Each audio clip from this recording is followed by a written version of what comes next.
look at this. This is what I talk about when you're out on. No understeer whatsoever. No understeer pushing on. No understeer. Clip and apex. Brake.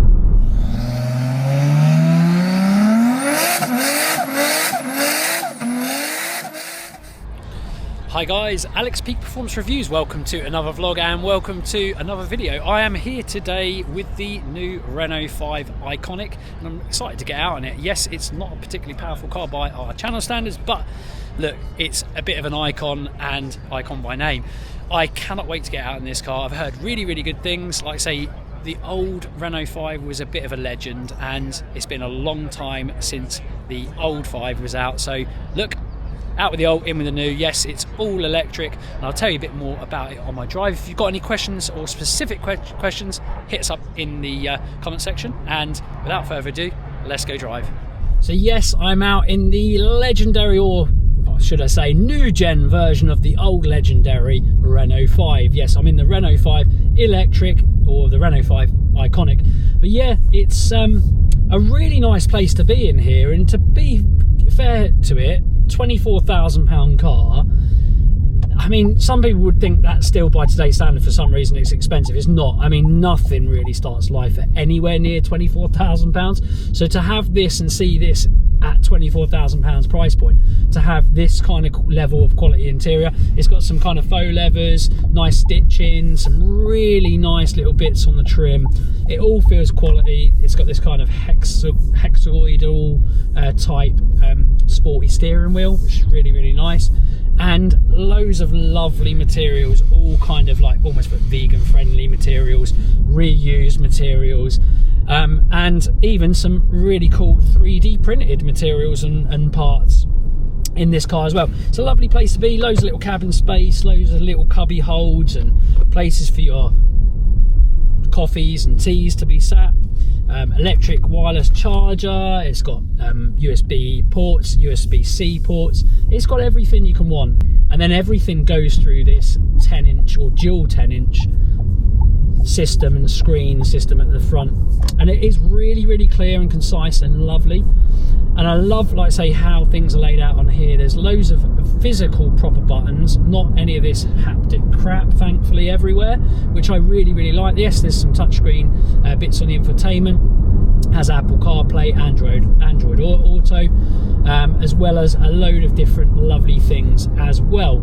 Steering position is nice, the seats are really comfortable, and it has a range of different modes. And talking of range, I say, how much range does this have? Well, considering it has only a 40 or a 52 kilowatt hour battery, this will get a real WLTP range of, or WTP range shall I say, of 255 miles, which is damn good to be fair. And already straight away, the chassis and feel of this is really comfortable. Dampening is really quite nice on this lumpy bumpy B roads. I've got it in eco, so it's on the slow mode, comfort mode almost, and yeah, it feels really good. Brake force is really decent. Brake feel underfoot is lovely. Obviously with a fairly small but big and fairly high up car, considering it's small, the roll center is quite high. That being said, obviously with EVs, the batteries are down low, so there's not too much body roll. There's a little bit, but look, this is no performance vehicle, but it definitely feels like it's licking up and lapping up this hill climb circuit on the Millbrook Proving Ground really quite well. Grip levels are great.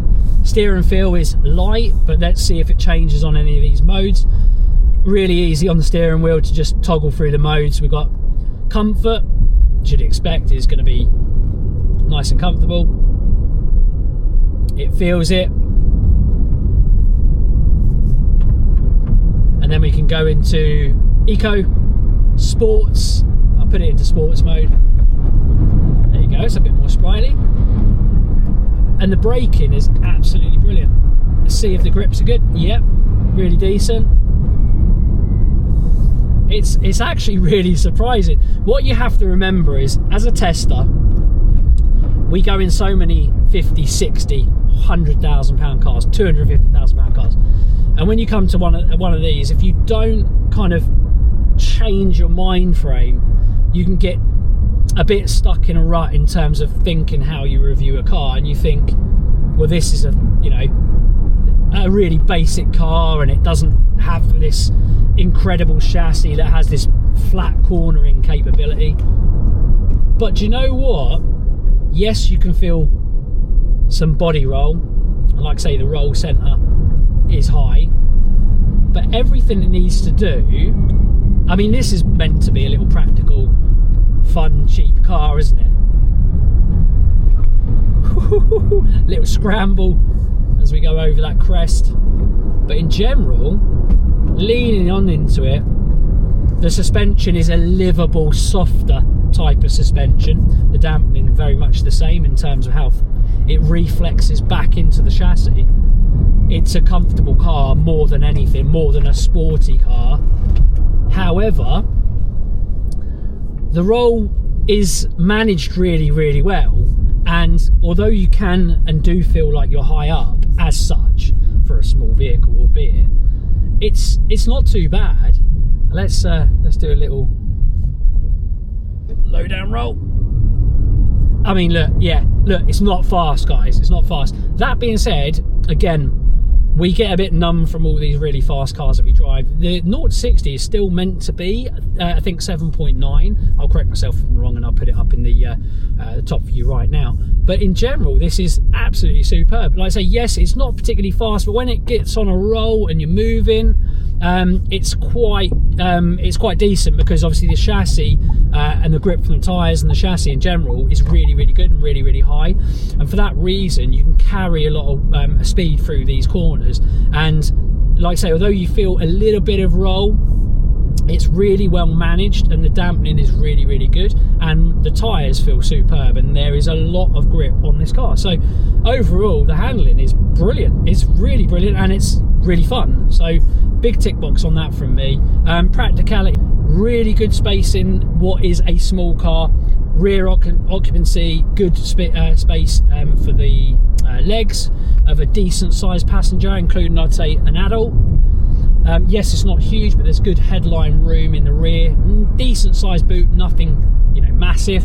But for this price point, for what you get, and for the, I don't know, level of quality, I think it's amazing, actually. The chassis is brilliant, the brakes are brilliant, the steering feedback is decent, the weight is a little bit light for my liking, but look, it's meant to be more of a car that's livable and a comfortable kind of car, so don't expect it to have a race car like steering feel and performance and feedback. It just won't. But the grip levels are actually phenomenal and really, really damn good. The brakes, like I said before, let's push it on them. Brakes are really good, really sharp when you put a lot of force on them. Easy to get the old double hazards on.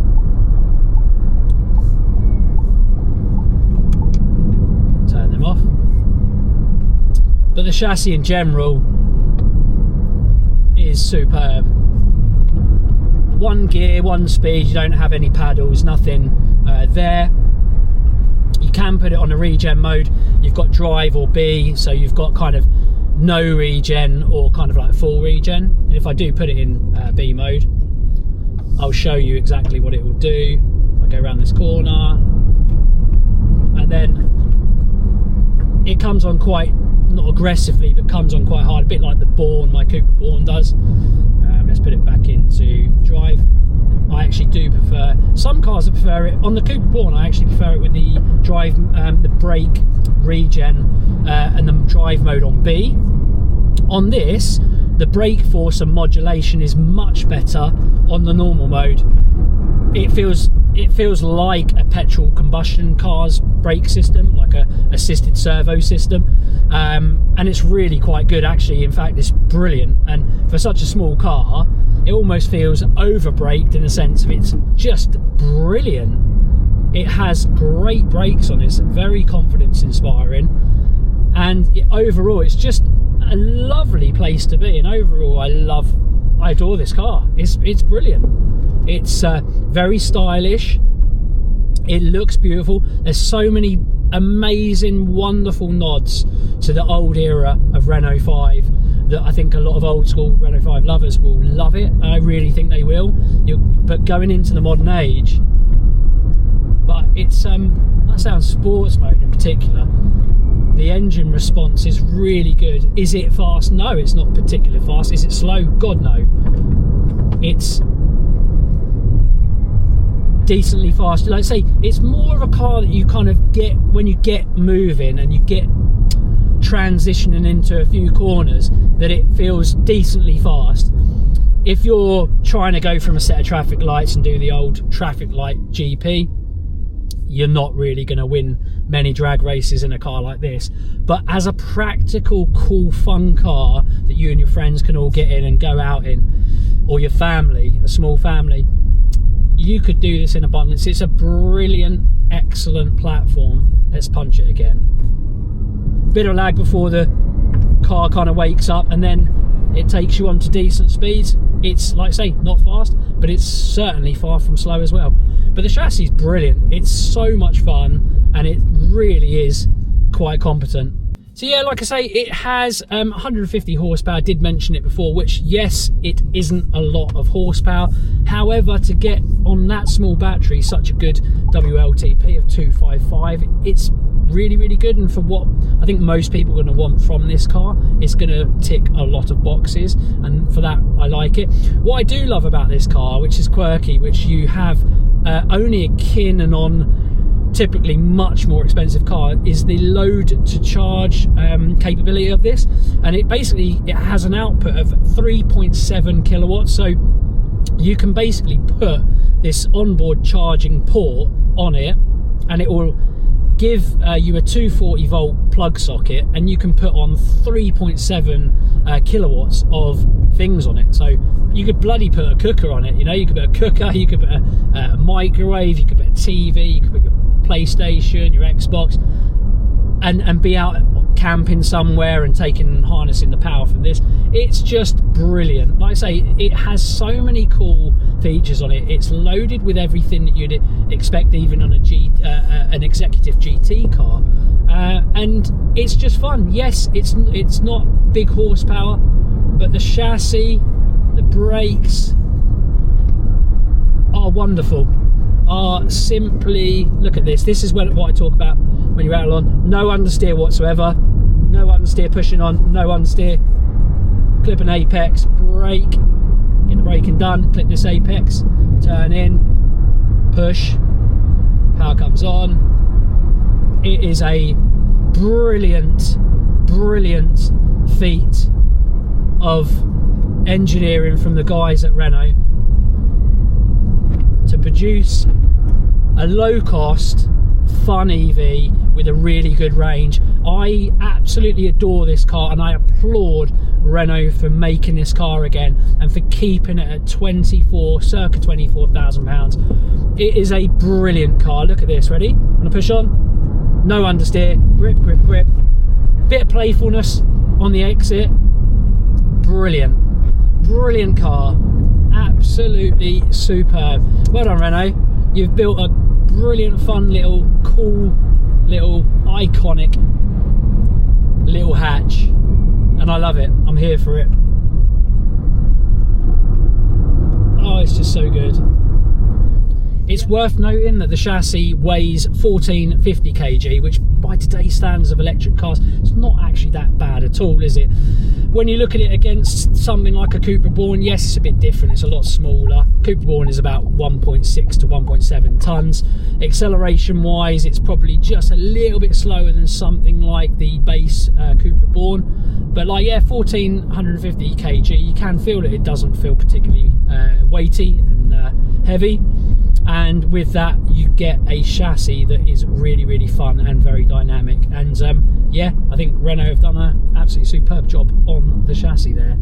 Yeah, I'm going to end it there, guys. And if you've got any questions, as always, hit us up in the comment section. And before I sign off, I'm going to give this a peak performance reviews rating of 92% in its segment. If you isolate it from the segment and you put it in everything else, I'd probably give it around 86. It's a brilliant, brilliant car, but in its segment, 92%. It's brilliant. I don't think and I'm sorry I've said brilliant too many times, it just is exactly that. I don't really know what else to say. It's such a great, accomplished, fun little machine that I adore, and I would say to anyone thinking of getting one, get yourself out in one. I don't think you're going to be disappointed. Unless you're going out there expecting a sports car, you're not going to be disappointed with this car.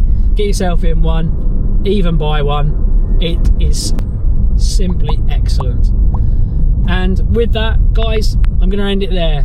As always, like, share, comment and subscribe. We'll see you again on the next one. Bye for now.